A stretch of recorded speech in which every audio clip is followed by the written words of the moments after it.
잠언은 지혜의 말씀인데 추상적인 말씀이 아니에요. 어떤 도덕적인 가치만을 추구하는 그런 말씀도 아니에요. 오늘 우리에게 실제적인 원리를 가르쳐주고 또 하나님의 백성으로서 믿음을 가진 성도다운 삶을 살 수 있도록 우리를 인도해 주시는 귀한 말씀이 잠언의 말씀이다 하는 것이죠. 오늘 6장에 있는 말씀도 우리가 어떻게 지혜의 삶을 살 수 있을까, 이 실천적인 면을 강조하고 있죠. 우리 하나님은 우리에게 복된 인생이 되기를 원하셨어요. 그래서 부르시면서 너는 복이라 라고 말씀했어요. 그리고 너를 통하여 세계 만민이 복을 얻을 거다. 아브라함에게 약속했는데 그 약속은 오늘 나의 것, 우리의 것인 줄 믿습니다. 갈라디아서 3장 15절 16절의 말씀을 통하여 하나님 분명히 말씀해 주잖아요. 네가 예수님을 믿으면, 예수님 안에 있으면 아브라함의 후손이요 아브라함의 언약 아래 있는 사람이다 라고 하는 거예요. 그러니까 아브라함에게 주신 복이기 때문에 나와 상관이 없다, 그렇게 생각하시는 분들은 복을 못 받아요. 아브라함에게 약속했지만 그 약속이 예수님 안에서 내게 주신 약속이다 라고 하는 거예요. 저와 여러분이 하나님이 우리에게 주신 약속은 복이 되는 거예요. 복이. 그래서 여러분을 통하여 모든 사람들이 복을 누릴 수 있도록 하는 거예요. 이게 하나님이 우리를 향하여 가지고 계신 계획인 줄 믿습니다.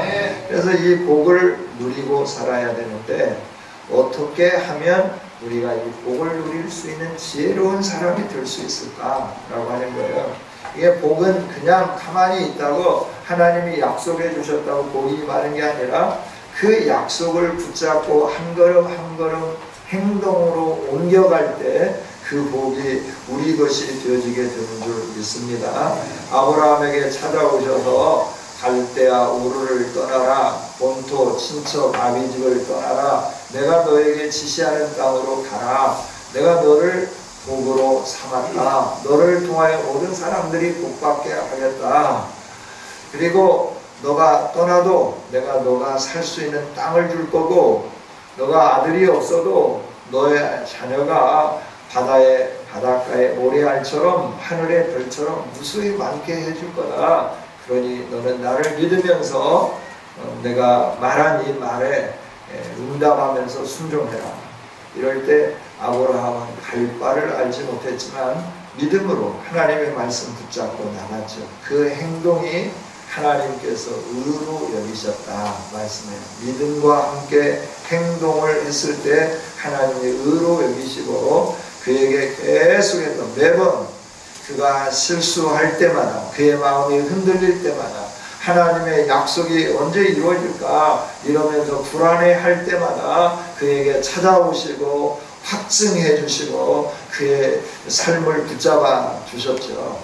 우리 하나님은 저와 여러분에게 계속해서 이처럼 복을 누리는 사람이 되게 하기 위해서 어떻게 하면 하나님의 복을 받을 수 있는 삶을 살게 할 건가, 이걸 구체적으로 우리에게 가르쳐 주시고 실제적인 삶의 원리를 말씀해 주시죠. 이 말씀을 가슴에 새기면서 이대로 실천하고 나간다고 하면 우리 모두가 다 복받는 인생이 되어질 거고 하나님의 복이 되는 삶을 살게 될 줄 믿습니다. 본문은 세 개의 주제죠. 세 개의 주제. 이 세 개의 주제들을 서로 연결하였어요. 그래서 하나님을 믿는 백성, 하나님의 자녀된 자, 지혜를 얻은 자가 실질적으로 어떻게 살아야 하는가 하는 걸 가르쳐 주는 거죠. 첫째 단락은 보증에 대해서, 두 번째 단락은 부지런함에 대해서, 세 번째 단락은 악에 대해서 말씀을 해주시는 거예요. 그래서 저와 여러분이 어떻게 사는 것이 이 세상에 살면서 정말 하나님의 백성으로서 승리할 수 있을까 하는 거죠. 오늘 1절부터 5절까지 있는 말씀을 통해서 보증과 담보의 위험성에 대해서 말씀을 해요. 하나님의 말씀은 성도들을 영적으로 지도합니다. 세상에 사는 동안 지혜로운 행동 방식을 세밀하게 교훈해 주십니다. 그런데 오늘 이 말씀을 보면 우리가 살아가는 데 있어서 서로 돕고 협력하는 일 가운데서 참 민감하고 난감한 문제에 대해서 하나님 말씀해 주세요. 그게 뭐냐 하면 보증이고 담보다라고 하는 거예요. 보증의 문제는 우리가 사는데 가장 흔하게 발생하는 일이잖아요. 그런데 이 보증의 문제를 다루면서 하나님이 말씀하신 이 말씀 앞에 우리가 조심스럽게 접근하면서 반드시 다뤄야 하기 때문에 오늘 말씀을 드리기를 원합니다. 보증이 뭐냐라고 하는 거예요. 상대가 빚을 낼 때 내가 그 상대의 그 신용에 대해서 믿는다. 내가 보증을 선다라고 하는 거예요. 만약에 그 신용이 문제가 있을 때는 내가 책임지겠다. 이게 바로 보증의 의미죠. 내가 이 보증을 설 때는 내가 이 상대를 내가 신용합니다. 그러나 만약에 상대가 당신에게 언약을 어겼을 때는 내가 그 상대에게로부터 받아야 할 모든 것들을 내가 다 변제해 주겠습니다. 하고 약속하는 것, 이게 보증이고 그 약속물로 내어놓는 그 동산이나 부동산, 이것이 담보물이 되어지게 되는 것이죠. 그런데 이 일을 행할 때 우리는 신중하게 해야 된다라고 하는 것이에요.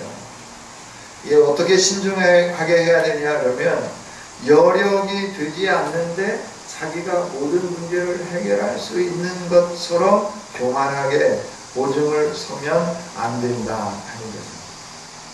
여력이 되지 않는데 이 일들을 행했을 때는 자신도 대가를 치러야 되고 주변에 있는 가족, 모든 사람들이 엄청난 대가를 치르게 되어 있어요. 그래서 하나님은 경솔하게 보증하는 것, 이걸 예고하시면서 엄청난 재난이 되는 것이기 때문에 너는 이 보증에 대해서 신중해라. 네가 할 수 없으면 아무리 인정이 딱하고 아무리 정에 끌린다 하더라도 그 부분에 대해서 노라고 말을 해야 한다라고 말씀을 하죠.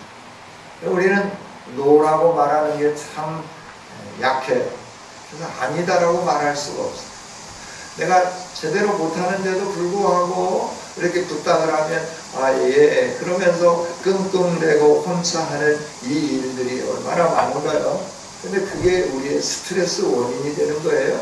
그 일로 인하여 우리들이 굉장히 힘들어지게 된다라고 하는 거예요. 그래서 아닌 것은 분명히 아니라고 말할 수 있는 우리들이 되어야 된다 하는 것이죠.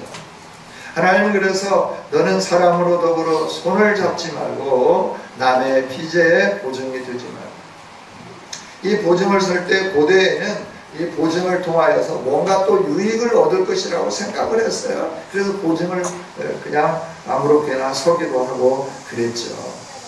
야, 이런 건 지혜 없는 자라라고 말을 하고, 하나님은 이런 부분에서부터 너희들이 빨리 해결을 해야 한다 말씀을 하시죠. 그러면 이렇게 민감한 보증, 이 보증에 관계되는 것들을 하나님은 전혀 창세 이후에 우리 인간을 위하여서 또 하나님의 사람들과 사람들 사이에 보증하는 일이 전혀 없었는가? 완전히 처음부터 하나님은 이 보증에 대해서 거부하시고 이 일을 철저히 배격하셨는가 하는 거예요. 하나님은 보증하는 것 자체를 금하시지는 않았어요.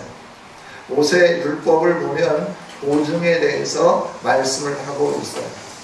뿐만 아니라 이 율법보다도 먼저 창세기에서는 창세기 43장 그 1절 이하에 있는 말씀을 보면 가나안 땅에 흉년이 들고 애굽에 풍년이 들어서 곡식을 한번 사고 왔는데 요셉이 형들에게 너가 정탐꾼이다. 그러니까 아니다. 우리는 한 아버지 아들로 12형제가 있었는데 하나는 사라졌고 그 막내 아들, 그의 동생 막내 아들은 아버지가 보내지 않아서 우리만 왔다. 우리 옆사람만 왔다. 어떻게 믿냐? 그걸 어떻게 믿을 수 있냐? 그래 아니 믿어달라. 라고 하는 것이죠. 그럴 때 그러면 너희 중에서 그 동생을 데리고 오고 한 사람이 대신 남아 있어라 라고 말을 하는 거예요. 그 사람이 보증이 되는 거죠. 뭐에 대한 보증이에요? 열 형제와 함께 가정의 보증이 되어져 가는 것이죠. 그리고 이렇게 갔다가 와야 되는데 이제 시간이 오래 지나고 식량도 다 떨어졌는데 먹을 것이 없는데 이 야곱의 아들들이 움직이지 않는 거예요. 야곱이 화를 내는 거예요. 아니 먹을 것이 떨어졌는데 애굽 땅에 먹을 게 많은데 가서 좀 가지고 와야지. 너희들 왜 이러고 있느냐. 그러니까 유다가 말을 하는 거죠. 아버지가 베냐민을 진즉에 우리와 함께 갈 수 있도록 했으면 우리가 2번은 더 갔다 왔겠습니다. 근데 아버지가 베냐민을 내어주지 않으셔서 우리가 가지 못했습니다. 그러니까 야곱이 하는 말이, 이 아들은, 이 형도 죽었는데 이 아들까지 잃어버리면 내가 지옥에 내려간다. 그렇게 고통스럽다. 그래서 내가 보낼 수 없다. 유다가 말을 하죠. 아버지, 나를 베냐민 대신 보증으로 잡으세요. 담보물로 잡으세요. 라고 말씀합니다. 만약에 베냐민을 우리가 제대로 챙겨서 데려오지 못한다고 하면 내 생명을 아버지께 드리겠습니다. 내가 보증이 되겠습니다. 라고 하는 것이죠. 이것을 통해서 볼 때도 하나님은 보증 자체를 무조건적으로 부인하신 하나님은 아니시다 라고 하는 것이죠. 그러면 이 보증을 반대한 이유가 뭘까? 라고 하는 거예요. 우리 박윤선 목사님은 이 부분에 대해서 이렇게 정의를 했습니다. 사고가 생길 때 실제적으로 책임을 질 것을 각오하지 않고 하는 성급한 행동, 그리고 그 담보의 책임을 이행할 경제적 실력이 없으면서 무작정 인정에 끌려 보증을 서는 무책임한 행동, 이렇게 행동하는 사람들을 경고하는 거고, 이런 일들을 행하지 못하게 하기 위해서 하나님이 보증에 대해서 엄격하게 금하시는 거다라고 주석가이셨던 박유선 목사님은 이렇게 주석을 해놨습니다. 5절에 있는 말씀에서도 보면 그 보증의 책임에서 벗어나라 라고 하는 말씀을 보면, 그 보증의 책임에서 벗어나라면 네가 책임을 져라 라고 하는, 보증을 썼으니까 책임을 지라 라고 하는 말씀인데, 이 말씀을 볼 때 하나님은 무조건적으로 보증에 대해서 거부하신 것은 아니구나 라고 하는 거예요. 우리가 비록 선한 마음으로 보증을 썼다 하더라도 내가 그것을 이행할 능력이 없다고 하면 밤낮 부르짖든지 어떻게 하든지 간에 그 보증의 자리에서 나와야 된다라고 말씀합니다. 잘못 보증을 썼을 때 성급하고 무분별한 보증으로 인하여 자기의 재산을 다 빼앗기게 되어 있고, 심하면 종으로 팔려가게 되어 있을 때는 이 보증의 문제에 대해서 신중해야 되고 최선을 다해야 된다, 이렇게 말씀합니다. 왜 보증을 금하셨을까요? 경솔한 보증이 올무가 되기 때문에 그래요. 이 보증을 잘못 쓰면 우리에게 올무가 되는 거예요. 그래서 체주에게 계속 끌려다니는 거예요. 내가 원하지 않는 삶을 살아야 되는 거예요. 이게 보증의 올무예요. 여러분, 우리는 마음이 모질지 못하다고 말씀을 드렸습니다. 그래서 자주 보증을 쓴다라고 말씀을 드렸습니다. 인정에 이끌려서만 보증을 쓰면 안 되는 것을 하나님은 말씀해 줍니다. 네가 감당할 수 있겠느냐? 네가 이 일에 대해서 책임을 져줄 수 있겠느냐라고 합니다. 상대가 너 그 모든 걸 갚지 못했을 때 기쁨으로, 네가 기쁨으로, 감사함으로, 하나님 나에게 이렇게 많은 걸 주셔서 상대를 내가 보증을 썼는데 이 담보물을 내가 그 상대를 위하여 그냥 기꺼이 아낌없이 그냥 아무 불만하지 않고 내놓겠습니다 라고 하는 이런 자신감, 이런 마음의 태도가 아니면 너가 경솔하게 보증을 서지 말라 라고 말씀을 하는 것이죠. 이런 보증은 참 힘든 겁니다. 어려운 겁니다. 그래서 저와 여러분이 늘 해야 할 것은 내가 감당할 수 있느냐라고 합니다. 감당할 수도 없으면서 보증을 서는 건 뭘 말하냐면 자기가 하나님의 위치에 올라가는 거예요. 교만한 거예요. 그래서 하나님은 그거를 이렇게 말씀하시면서 우리로 하여금 보증을 하려고 하면 제대로 해라 라고 말씀하는 것이죠. 그럼 혹시 인정에 끌려서 제대로 하지 못했을 때는 어떻게 해야 되느냐라고 하는 거죠. 파멸에 이르기 전에 그것을 벗어나야 된다라고 하는 거예요. 오늘 3절에서도 말씀하시죠. 너는 가서 겸손히 내 이웃에게 간구하여 스스로 구원해라. 너가 스스로 거기에서부터 나와라 라고 하는 거예요. 누가 그 보증의 문제를 다른 사람이 해결해 줄 수 없다. 네가 스스로 나와라 라고 하는 거예요. 그렇게 나오기 위해서 어떻게 해야 너는 눈을 잠들게 하지 말고 눈꺼풀을 감기게 하지 말고 노루가 사냥꾼의 손에서 벗어나는 것 같이 새가 그물 치는 자의 손에서 벗어나는 것 같이 스스로 온갖 노력을 다하며 거기에서부터 나와야 된다라고 말씀합니다. 여러분, 저와 여러분이 감당할 수 없는데 이 위치에 있다고 하면 필사적으로 노력을 하면서 올무에서 벗어나는 저 아름다운 성도들이 되기를 원합니다. 우리에게 요구하시는 보증, 하나님이 원하시는 보증은 뭘까요? 사랑을 베풀기를 원하죠. 하나님 그래서 말씀해요. 세상에 어떠한 빛도 우리가 져서는 안 되는데 사랑의 빚은 져라 라고 말씀해요. 사랑은 실천해라 라고 말씀해요. 하나님이 이처럼 보증하지 말라고 그랬다 그래서 내가 할 수 있는데도 불구하고 매정한 태도를 보여서는 안 되는 거죠. 내가 조금만 도와주면 상대가 일어설 수 있고 내가 조금만 도와준다고 하면 상대가 힘을 얻을 수 있는데 합당하게 신중하게 이 일들을 감당하면 상대가 얼마든지 일어서서 새롭게 전진할 수 있는데 그것들을 우리가 막아버린다고 하면 우리가 매정한 사람이 되지 않겠어요? 우리는 사랑을 실천하는 사람들입니다. 하나님이 하신 것처럼 우리가 사랑으로 그 일들을 행하는 성도들이 되어야 다른 사람들을 위해서 내가 사랑을 베푸는 거예요. 온전하게 책임을 다 지는 거예요. 내가 온전히 다 갚아줄 그런 자세가 있다고 하면 우리는 보증을 서도 된다는 것이죠.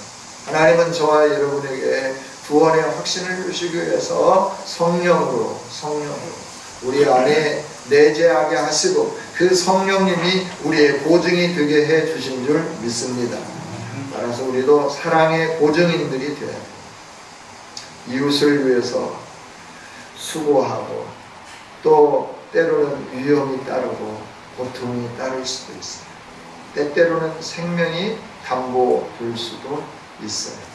그럼에도 불구하고 그 일을 꼭 해야 되고 사랑의 실천의 일이라고 하면 우리는 그 일을 해야 된다 하는 것이죠.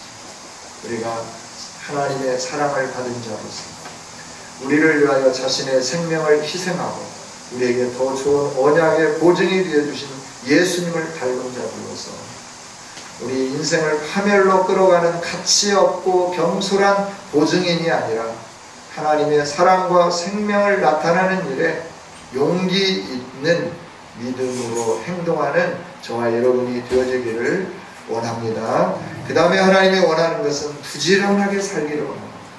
여러분, 게으른 거 하나님이 싫어하세요. 하나님은 부지런하기를 원하십니다. 그래서 정말 저와 여러분이 아침부터 누울 때까지 수고의 떡을 먹으면서도 부지런하는 우리 예수님 보세요. 얼마나 부지런하셨는지.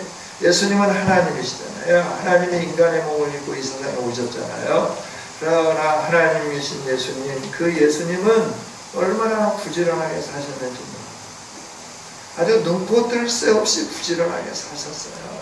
동분서주하면서 사람들이 예수님을 찾으려고 이리 뛰고 저리 뛰고 하게끔 예수님이 한 곳에만 머무르지 않고 이곳저곳 하나님의 뜻에 따라서 이방인에게도 가고 소외된 자들에게 가고 고칠 수 없는 질병을 가진 자들에게 찾아가고 그들을 고쳐주시고 그러면서 밤늦게까지 기도하시고 밤을 맞으면서 기도하시고 새벽을 깨우고 기도하시고 이러면서 얼마나 부지런하게 사셨는지 우리가 하나님의 백성들이잖아요. 하나님의 자녀들이잖아요. 그래서 우리가 살아야 할 삶은 부지런함입니다.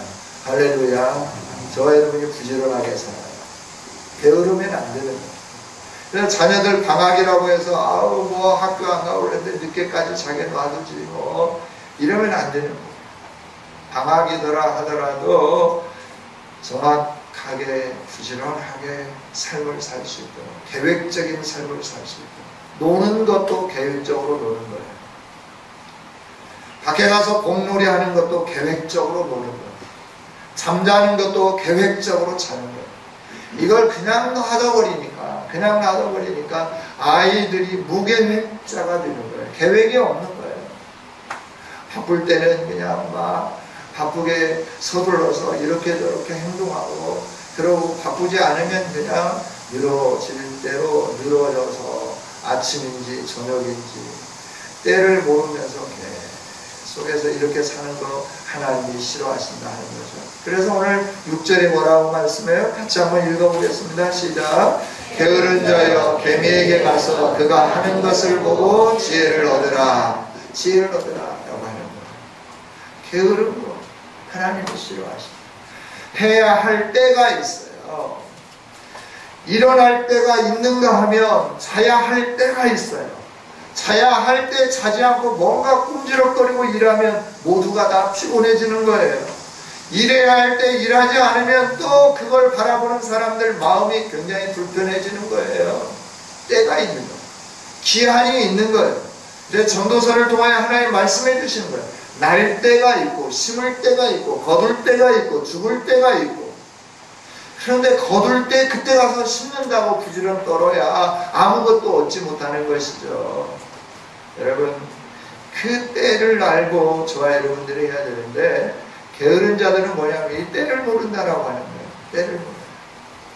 지금이 어느 때인지 분간을 못하는 거예요. 그리고 때가 안 됐다고 변명하면서 좀 더 쉬자, 좀 더 자자, 좀 더 눕자 이러면서 손을 모으고 움직이지 않으려고 한다라고 하는 거죠. 이런 사람들에게 하나님 말씀해요. 야, 내가 창조한 그 미물 중에 개미가 있는데 말이야. 이 개미에게 가서 너 게으른 자들아 좀 그 지혜를 좀 배워왔으면 좋겠다. 개미는 봄철부터 가을 추워서 서리가 내리기 이전까지는 얼마나 열심히 집도 짓고 먹이도 거기에다 가득 채워놓는지 부지런하게 일을 해요.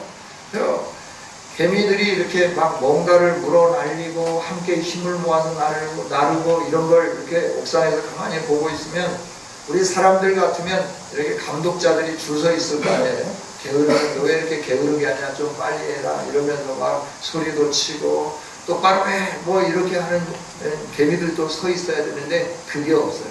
모두가 다 한 줄로 열심히 가서 자기 먹이를 가져가라 하고 또 집을 짓고 그럴 때는 그 집을 짓는 모든 요소들을 가져가고 그 안에 있는 흙들을 파낼 때 입에 물고 나와가지고 다 밖에다 버리고 이러면서 열심히 하는데 간역자도 없고 간섭하는 자도 없고 또 주권자도 없고 두령도 없는데 누가 간섭하지 않아도 스스로 한다.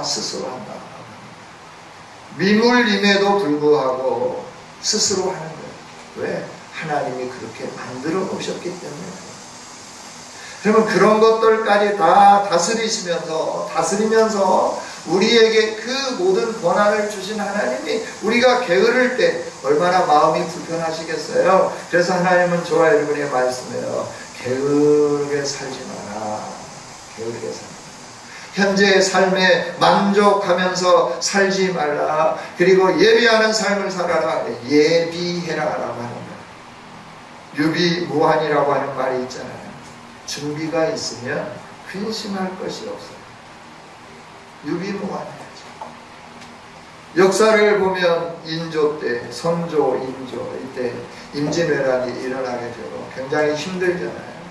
그때 부국 강병을 외친 선비가 있었죠. 그런데 평안하다.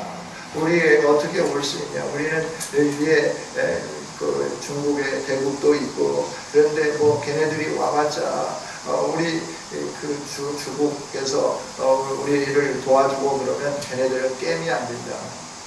그런데 전쟁에서 그들은 도망가고 우리 의병들이 나라를 겨우 지키면서 많은 희생을 했잖아요. 유비무환.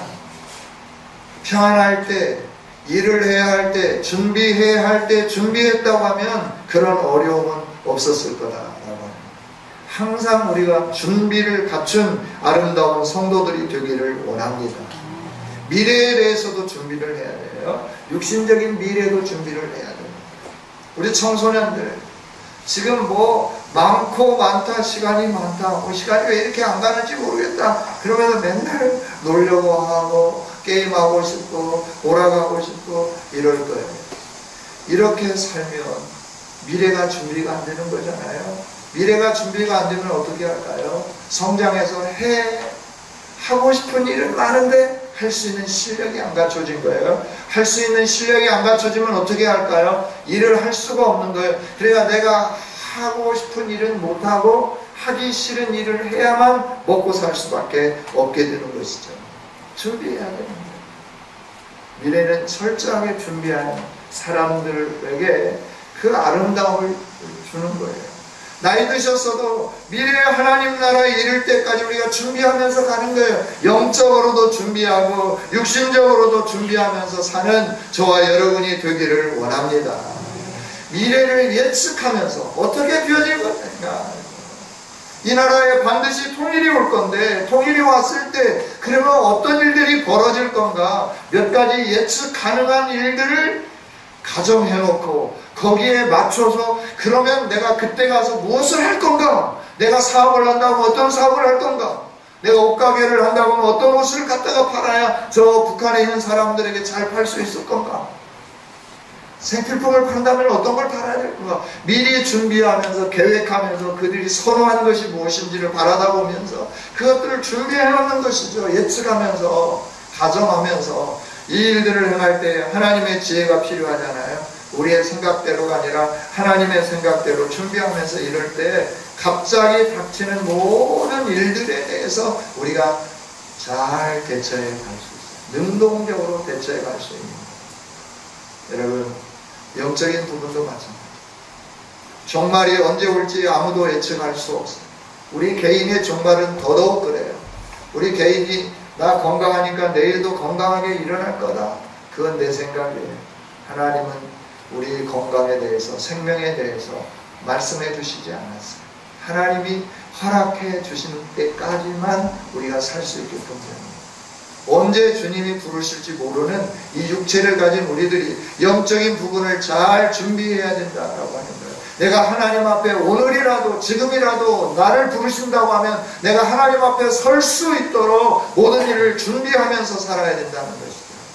일해난 다섯 처녀처럼 준비되지 못하여서 혼인잔치의 자리에 들어가지 못하고 밖에서 슬피 이를 갈며 우는 이런 사람이 되지 않도록 하나님은 말씀해 주시는 거예요. 개미를 봐라, 여름에 열심히 하지 않느냐, 추수 때에 놀지 않고 열심히 하지 않느냐, 그래서 그들이 모든 걸 비축하고 있지 않느냐, 쉬지 않고 미래를 준비하고 있지 않느냐. 그런데 너희들은 지금 어떻게 하느냐, 왜 이렇게 게으르게 사느냐라고 말씀을 해요. 언제까지 눕겠느냐, 언제까지 잠에서 일어나지 않겠느냐라고 하는 거예요. 언제까지 손 모으고 누워있고 쉬자, 자자, 놀자 이러면서 살 건가라고 하는 거예요. 왜 이렇게 게으를까요? 때를 모르기 때문에 그래요. 그래서 하나님 말씀해요. 지금은 은혜 받을 만한 때라라고 말씀하시고 지금은 깨어서 근신할 때라고 말씀을 해주시는 거예요. 여러분, 하나님의 말씀을 우리가 마태복음 24장 이하에 있는 말씀을 보면 마지막 날에 어떤 일들이 일어나는가 쭉 가르쳐 주시잖아요. 그 일들이 일어나면 내가 곧 올 거다. 그러나 마지막은 아니다. 그러면 준비해라 말씀해 주십니다. 기후의 변화가 여기저기서 나타납니다. 지진이 여기저기서 일어납니다. 크고 작은 지진으로 인하여 많은 생명들이 목숨을 잃는 아픔이 전개되기 시작합니다. 기근이 있습니다. 전쟁이 있습니다. 이 모든 것 다 주님이 오실 가까운 때의 징조라고 예수님은 분명하게 말씀을 해주셨어요. 그러면서 우리에게 베드로전서 5장 8절에서 근신해라 깨어라 너희 대적 마귀가 우는 사자같이 두루 삼킬 자를 찾는다. 마귀들은 계속 이 영적인 준비를 하지 못하도록 게으르게 만드는 거예요. 신앙생활 제대로 못하게 만드는 거예요. 세상의 일에 분주하게 빨려 들어가서 그것을 향하여 쫓아가게 만드는 거예요. 여기에서 우리가 근신하고 깨어낼 수 있는 아름다운 성도들이 되기를 원합니다. 게으른 자들은 항상 변명만 누르는 지금 아니야. 지금 할 수가 없어. 해봤는데 안 됐어. 내가 좀 더 있다 하는 거야. 이러면서 자꾸 변명하는 거예요. 이유만 늘어놓는 거예요. 변명과 이유가 많은 사람들은 게으른 사람들일 가능성이 높아요. 게으름의 결과가 뭡니까? 빈궁이 강도같이 오고 곰필이 군사같이 임한다 그랬어요. 강도같이 온다. 언제 올지 모르죠. 빈궁이 강도같이 와가지고 완전히 삶을 빗절하게 만드는 거예요. 곰필이 군사같이 임하는 거예요. 자기 힘으로 막을 수 없게 온다 하는 거예요. 이것들이 이르기 전에 우리들이 미리미리 준비해라. 부지런하게 준비해라. 하나님 말씀해 주는 거예요. 저와 여러분이 부지런한 하나님의 사람들이 되기를 원합니다. 미래에 대해서 노년에 대해서도 우리가 준비를 해야 됩니다. 하나하나 준비하고 또 준비하고 이렇게 준비해놨는데 하나님이 또 다른 데 쓰라 그러면 쓰기도 하고 이래야 되겠죠. 준비해야 됩니다. 여러분 그 다음에 하나님이 미워하시는 거 악에 대해 하나님은 악을 싫어하시죠. 오늘 12절부터 19절까지 있는 말씀을 통해서 하나님이 미워하는 것들이 있다라고 하는 거예요. 악을 행하는 걸 미워한다라고 하는 거예요. 그런데 여기서 악이라고 하는 단어에 좀 주의해 봐야 되는데 이 악은 어쩌다가 잘못하는 것을 말씀하는 게 아니에요. 계획적으로 열심히 끊임없이 악을 도모하는 행위, 이걸 가르쳐서 하나님이 악이다 라고 말씀합니다. 저희가 눈도 왜 이렇게 그냥 눈짓을 하는데도 계획적으로 그런 눈짓을 하는 거예요. 마음을 품는데도 항상 계획적으로 그런 마음을 품는 거예요. 전투적인 마음. 또 교만한 눈, 거짓 좀 혀, 말만 하면 어떻게 하면 상대에게 달콤하게 꼬드기 가지고 거짓말을 할 건가. 이걸 막 늘 거짓말을 생각하고 또 생각하고 또 생각하고 그러면서 계속 거짓말만 하는 거예요. 무죄한 자의 피를 흘리는 손, 남에게 손해를 끼치려고 하는 거, 어떻게 하면 저 사람이 가진 걸 내 주머니로 옮겨놓을 건가. 그러면 거짓말하면서 손해를 끼치면서 그걸 빼앗으려고 하는 거예요. 악한 개교도 마찬가지예요. 이 악으로 달려가는, 빨리 악으로 달려가는 발, 계속 악을 생각하고 악을 계획하고 악을 행동으로 옮기고 이 일들 하나님은 싫어하신다 라고 하는 거예요. 여러분, 하나님은 겸손한 자를 찾으세요. 하나님은 진실한 사람들을 찾으셔요. 하나님은 남을 위하여서 사랑하고 헌신하고 희생하는 자를 찾으세요. 다른 사람들을 꼬드기고 악한 길로 넘어지게 만드는 사람들을 하나님은 버리기를 원합니다. 여러분, 다른 사람을 유익하게 하고 다른 사람들에게 정말 공평하게 공의롭게 증거하는 이 증인들이 되기를 원하고 계신다 하는 거죠. 우리 안에 혹 악이 있습니까? 교만한 눈이 있습니까? 무고하게 피를 흘림이 있습니까? 남을 헐뜯고 흉보고 남에 대해서 좋은 말 하지 않는 이런 마음의 습관이 있습니까? 버리십시다. 하나님이 싫어하십니다. 하나님은 우리로 하여금 예수님 닮기를 원합니다. 진리를 말하기를 원하는 거예요.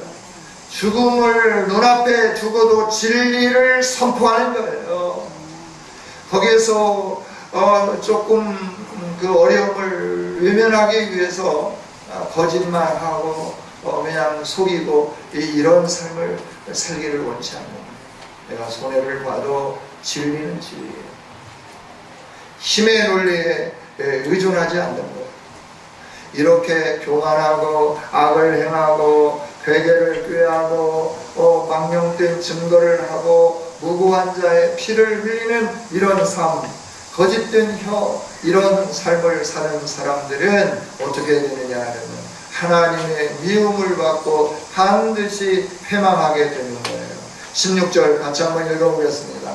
여호와께서 미워하시는 것 곧 그의 마음에 싫어하시는 것이 옛 일곱 가지다. 그렇죠? 그 옛 일곱 가지, 여섯 일곱 가지를 17절부터 19절까지 하나님 쭉 말씀하시고, 이런 삶을 사는 자들은 하나님이 미워하신다 라고 말씀해요. 미워하신다, 하나님이 싫어하신다 라고 하는 거예요. 하나님은 사랑의 하나님인데 왜 이런 사람들을 미워할까 라고 하는 거예요. 이건 다 사단의 종로로 하는 일이기 때문에, 사단을 따라서 사는 일이기 때문에 그렇다라고 합니다. 여러분, 저와 여러분이 하나님의 생명이 있고 하나님의 영원한 자녀로 세움받은 자들인데 사단을 따라가면 안 되잖아요. 하나님을 따라가야 돼요. 또 말을 할 때 막 죄송해요, 세상적인 표현을 써서 뻥튀기 하는 사람도 있어요. 요만한 걸 가지고 막 와 요따만하게 막 이렇게 부풀려서 말하는 거, 이런 것도 하나님이 싫어요. 이것도 거짓이에요. 하나님은 있는 그대로 진실하게 말하기를 원하고, 진실하게 행동하기를 원하고, 정직하기를 원하고, 공의롭기를 원하고 계신다라고 합니다. 이렇게 정직하게 공의롭게 겸손하게 살지 않으면 하나님의 미움을 받을 뿐만 아니라 하나님 앞에서 엄중한 보응을 받게 된다라고 하는 거예요. 15절에서도 뭐라고 말씀해요? 같이 한번 읽어보겠습니다. 시작. 그러므로 그의 재앙이 갑자기 내려 당장에 멸망하여 살릴 길이 없으리라. 재앙이 갑자기 내리는 거예요. 그래서 당장에 멸망하게 되는 거예요. 근데 살릴 길이 없어요. 왜? 하나님이 보호하셨기 때문에. 갑작스럽게 이런 일들이 일어나게 된다 하는 것이죠.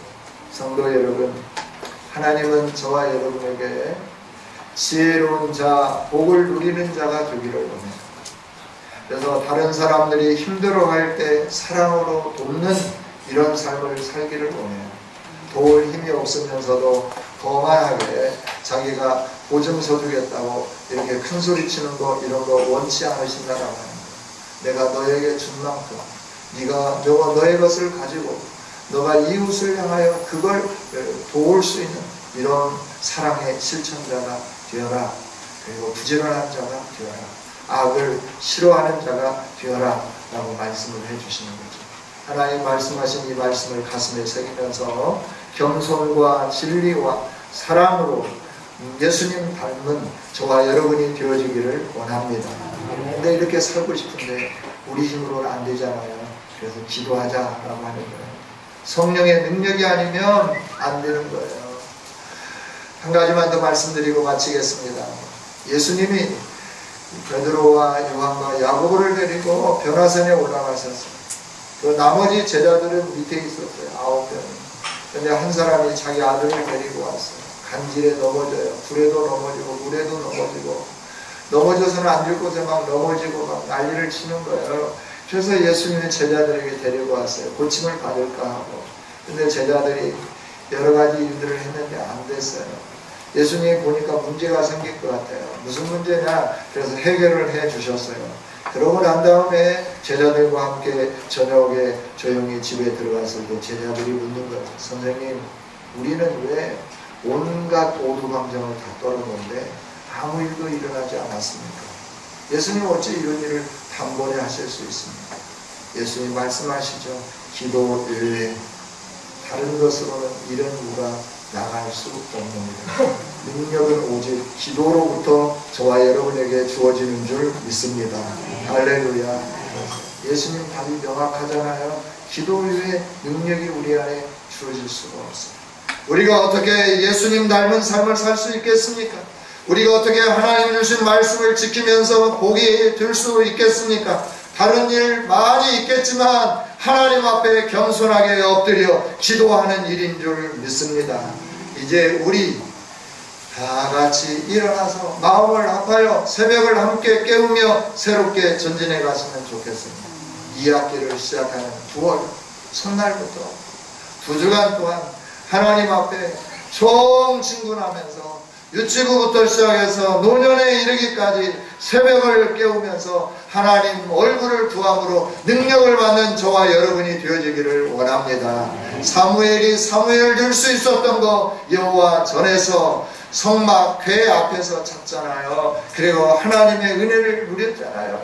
우리 어린아이들이 그럴 때 사무엘은 저 때부터 그런 삶을 살았어요.